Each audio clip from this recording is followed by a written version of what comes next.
Girekomendar sa Negros Oriental IATF sa mga LGU nga adunay taas nga kaso sa COVID-19 nga magpatuman og granular lockdown. Gawas sa Dumaguete City gikonsiderar usab nga high risk ang mga lungsod sa Amlan, Sibulan, Bacong ug Valencia.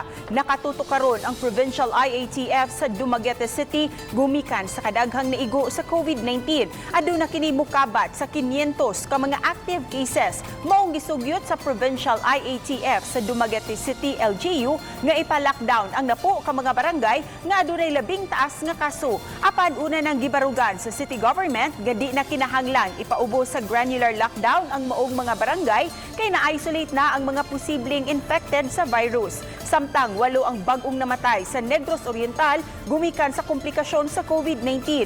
5 kanila pulos taga Dumaguete City ug ang 3 gikan sa mga lungsod sa Zamboanguita, Santa Catalina ug Sibulan. Sa labing uwahing tala sa DOH-7, 6,808 na ang nataptan sa sakit sa lalawigan. 3,134 niini active cases, 3,564 ang naayo ug 110 ang namatay.